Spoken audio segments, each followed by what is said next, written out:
Last week, a tweet went viral and caused a lot of controversy around the internet. Take a look at this. All I know about this user is what we can see on the tweet. Her name is Becca Sherman. She's writing in English. She doesn't have a typical Mexican name, so I guess she's a foreigner. However, she could well be Mexican. We Mexicans come in all flavors. She says, "Do yourself a favor and work remotely from Mexico City. It's truly magical." And with this is a nice picture of a very beautiful property in Mexico City. It really does look like a nice place to work remotely from. When I saw it, I didn't think much of it. I know Mexico City well. I know there are a lot of foreigners living there. It's nice to see she's enjoying herself. It looks like Becca Sherman didn't mean any harm by her tweet, but the internet did its thing and came up with a lot of hilarious responses. Unfortunately for Becca, the tweet was criticized for being very tone deaf and for promoting gentrification. This idea is that if a lot of foreigners come here with a higher spending power, local people will drive up prices and make the cost of living unaffordable for local people. This single tweet received a huge amount of backlash and has generated discussions about gentrification in Mexico all over the internet. And this made me quite worried because I make videos in English. People from abroad who want to move to Mexico watch my videos. Am I contributing to gentrification? I am noticing more and more foreigners around Querétaro, the city where I'm living. But I don't think I can claim responsibility for that. Or can I? So I thought I'd better make a video about the topic and to see if I really am contributing to gentrification and if it's really a bad thing if I am. Stick around because I think this is going to be very interesting as well as for you guys. I'll also be asking a lot of people, including locals, foreigners, and even my own family. I'd love to hear your thoughts about this topic too. So please let me know in the comments what you think about this. Am I damaging Mexico? Full disclosure time. I'm going to do my best to make this video as objective as possible, but I'm not an impartial person at all. First of all, my husband is British, so I'm glad that at least this foreigner came to live in Mexico. I'll be asking his opinion about this topic later in this video, so you can hear his perspective as well. Also, I make my living in two ways. I make videos on YouTube in English, and I teach Spanish to foreigners. Since my videos are in English, not many Mexicans are watching my videos. The majority of the people watching my videos are foreigners. And not many Mexicans want to sign up for my Spanish courses. Speaking about my Spanish courses, just a quick interruption to tell you that I've created some Spanish courses. I have 3 levels. First level to start talking right away, second level to practice your conversational level, and the third level is to talk about a little bit more complicated topics using past tense and future. Check out my courses on my website. I'm gonna leave the link below as well. I'm very sure you'll love my courses. So see you there. Since people who want to move to Mexico are watching YouTube videos about Mexico and also sign up for my Spanish classes, I personally benefit from the fact that a lot of people want to make a living here. I'd also like to take a moment to say that I personally don't try to convince people to move to Mexico. If you want to move to Mexico, awesome, cool, I'm sure you'll love it. But if you don't want to move to Mexico, and if you're watching my video, that's cool too. I don't want to make a move to Mexico channel, and there's nothing wrong with that. I have friends who are doing that and they are doing an excellent job. They are lovely people. I really like watching their videos, but I try to focus on topics that would be interesting for people, even if they don't want to move to Mexico. Often people ask me to make a video about the best place to live in Querétaro or the medical system in Mexico. That's not my focus. I want to keep making interesting videos about life in Mexico, interesting topics about my culture as well. For me, I'm not actively trying to promote immigration to Mexico. I'm not trying to discourage it either. But I understand that by saying the cool things about my country, I might make some people more likely to want to move here. And that's totally fine by me. At the same time, foreign immigration has been entirely positive for me personally. My husband is a foreigner. Some of my very close friends are foreigners. So obviously, I'm very happy that all of these people are living in Mexico.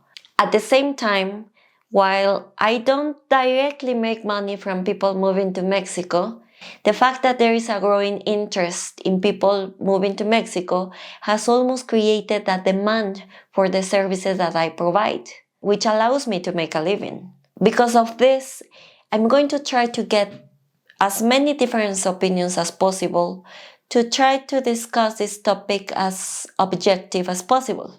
Do yourself a favor and remote work in Mexico City. It is truly magical.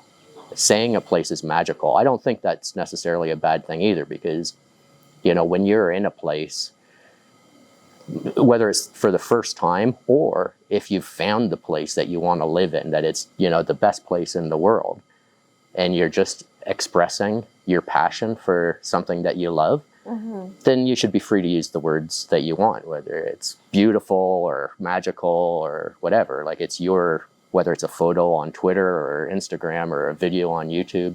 And whether you're an amateur or a professional, you should still have the freedom to be able to describe it based on your own feelings, right?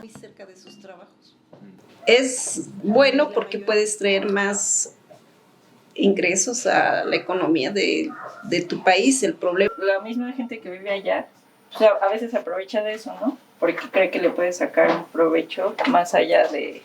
A los extranjeros, dices, como aumentando Pues sí. las rentas, los precios. Y no se dan cuenta que afecta a las personas que ya viven ahí o a las otras personas que necesitan ir a vivir ahí, porque a lo mejor encontraron una oferta laboral o porque porque necesitan ir a estudiar a ese lugar. Las rentas siempre han sido caras en la Ciudad de México. Simplemente el hecho de que estés en el centro va a ser todo más caro. So wages generally in Mexico are lower than in other parts of the world. Mexico has suffered from brain drain, where people who can earn more elsewhere have traveled abroad to be able to achieve that. And I think that the fact that finally Mexico is attracting skilled workers who are able to work online is only a good thing, and it's increasing the level of knowledge in the country. But I also think that it's the responsibility of the government to legislate so that this doesn't end up in a kind of neo-colonialism where you've got a two-tier society of one lot of people earning dollars and the rest not. Like, you know, this is on aggregate a good thing, I think, but it's very important that society as a whole sees the benefit of this phenomenon. Y deberían de cobrarles lo que de verdad les debería de cobrar, y no solo a los mexicanos, porque en sus países a los extranjeros sí les exigen, ¿no? No nada más son extranjeros, sino mismos nacionales que vienen de otros lugares. Eso es lo que hace que suba un poco más todo. Pues yo creo que nos beneficia, pues sobre todo porque están llegando también bastantes compañías, y todo eso es para beneficio de la ciudad, ¿no? Se le da trabajo a gente que es de aquí y que no es de aquí. Sí, nos beneficia porque entre más personas vengan de otros lugares, hay más comercio. Y hay ciudades en las cuales no tienen, por eso salen las personas de allá. No puede ser o blanco o negro. Al final del día hay quienes consideran que la gentrificación es un mal necesario y hay quienes consideran que la gentrificación es un daño atroz hacia las comunidades y las personas que han sido desplazadas por este fenómeno. Nos pone en la mesa qué tipo de ciudadanos somos. También presionar a nuestros gobiernos locales para que estos procesos ocurran de una manera justa. Yeah, it's interesting, right? It's interesting. It's something that I've been thinking a lot about. I think there's a good to it and a bad to it. You know, gentrification is, in essence, improving a community by kind of injecting money into it. Gentrification isn't just in Mexico as well, right? It's everywhere in the world. So there's actually where I was living in Ottawa, Canada, before coming to Mexico, that neighborhood was a very lower class neighborhood. But then, because the value of real estate was so cheap, people with money bought it and then improved the housing. Let's take a look at some of the things that people have been saying on the internet on response to the tweet. One thing that a lot of people mention is that foreigners have the advantage of earning in dollars and spending in pesos. While this is certainly true for a lot of people, for a lot of foreigners I know, it's not really something that is limited by nationality. For example, I get paid in dollars in YouTube and I price my courses in dollars, and I'm Mexican. On the other hand, my husband is British and he's getting paid in pesos. Also, it's the quantity of dollars or pesos that really matters, not what currency you're getting paid of. What is undeniably true is that salaries in Mexico are generally a lot lower than some other parts of the world. Actually, I made a whole video about salaries in Mexico. If you would like to know more about it, watch that for specifics. I'm going to leave the link here. As a quick comparison though, the minimum wage in California is $15 per hour, while the current minimum wage in most of Mexico is 172 pesos per day, which is about $8.50 for the whole day. If you are able to work almost any job from a country like the US, chances are that you are making more money than the average Mexican salary. It's also worth remembering that the cost of living, which attracts a lot of remote workers to Mexico, is low, not in small part, precisely because of the low salaries. Your $3 comida corrida would likely cost more if the staff were paid $15 an hour. But at the same time, there are a lot of Mexicans who are working for foreign companies too. If they're working for a company who's in the US and they're getting paid in dollars, is that a bad thing? Is it any difference if it's a Mexican or a foreigner doing that job? Another thing that a lot of people mention is that remote workers don't have the correct permissions to work in Mexico and are not paying taxes here. I can understand this point. I work and live in Mexico and I'm paying taxes here. So it would seem unfair that someone who is also living and working in Mexico doesn't have to. Now, I'm not an accountant, so please don't take this as advice. But my understanding is that if you are living here and working as a foreigner, you don't need to pay taxes. It's not illegal to work remotely without a work permit. A lot of people are doing this without any issues. Also, I've been advised that if your income doesn't come from Mexico, you are not liable to pay taxes here. Most foreigners that I know pay their taxes in their home country, mainly because it's much simpler than registering and declaring here. If you don't like this, but it's the law that's allowing these activities, surely the law is the problem. It's difficult to blame the foreigner for doing something that's legal. If it's legal, again, I don't know enough to say if it's legal or not, but this is my understanding. Since my husband has been through the process, I wanted to ask him about his experience. When we came back here from Vietnam, I wanted to make sure that everything was legal and in order. And after speaking to our accountant, my lawyer, everybody told us the same thing. They said, oh, well, you don't earn money in Mexico, so you don't need a work permit, you don't need to pay tax. But it didn't really make sense to me. I don't know anything about the law, perhaps they were right, or perhaps it was a case of, if you don't say anything, nobody's going to ask. Well, now I know that you're paying taxes. You're working legally in Mexico, and you decided to pay taxes. As you said, this topic is very ambiguous. So I wanted to know, what did you do to put everything in order? In my case, it was actually surprisingly easy. I have a lawyer who helps me with my immigration issues, and he helped me prepare the paperwork. But it was basically a matter of just saying, this is what I do, this is how much money I earn. Can I have a work permit? I had to pay for it, and they gave me a work permit. So I've paid to live in the country, and I've paid again for the privilege of working in the country.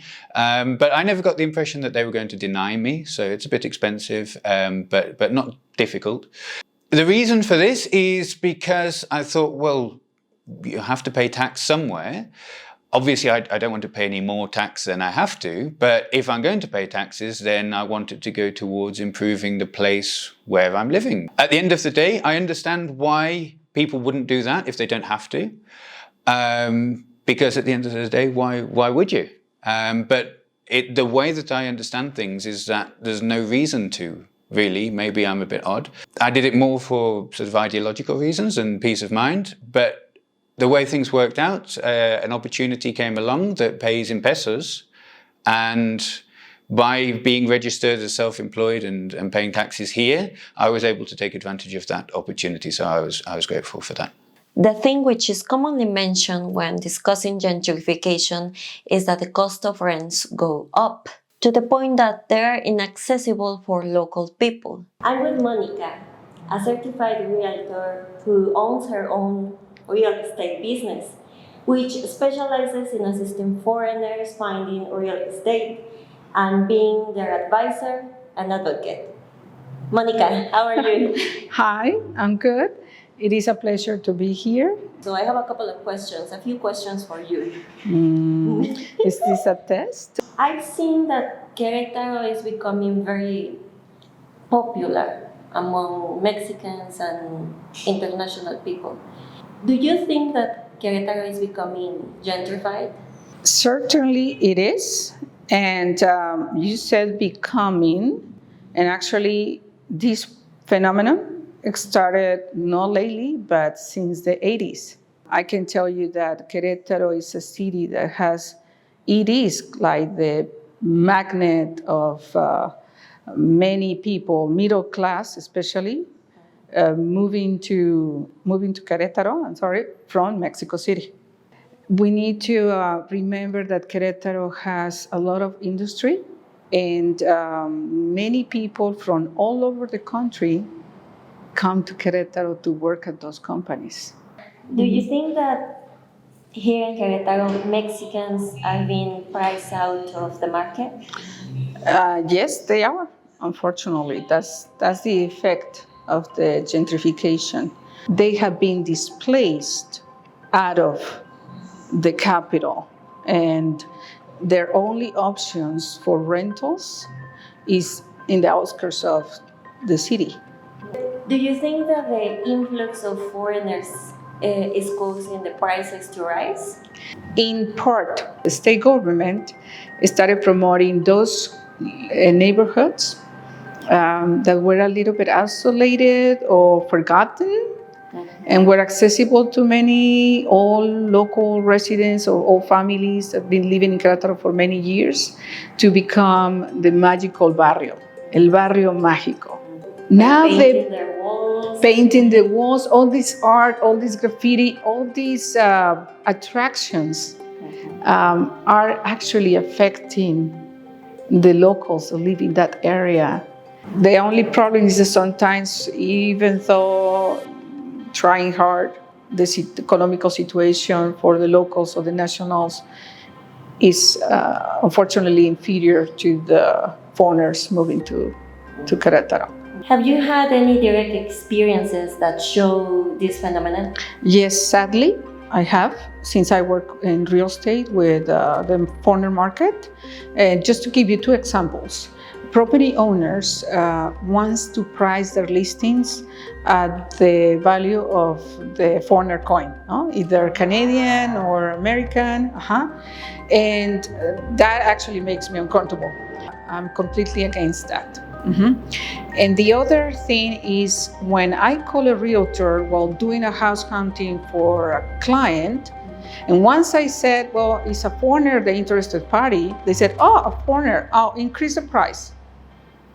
Then increase the price. And I'm like, no. You listed the price and that's the price. As always, just a quick interruption to say thank you very much to all my patrons who are supporting this channel. Every video we are more. Thank you very much, guys. Is gentrification happening in Mexico? I can't really say. I don't think there's a precise definition to say for sure. A lot of people online are very concerned about it though. So it seems that there is a problem, at least for some. If you watched my recent videos about our house hunt, you'll know that we were unsuccessful in buying a house and that we are still renting. Obviously, I don't want to be priced out of the market, and a higher cost of living would affect everyone. At the same time, I and other Mexicans such as Monica have been able to make a living by immigration to Mexico. Not to mention the intangible benefits such as having a more diverse social group and learn about different customs and cultures.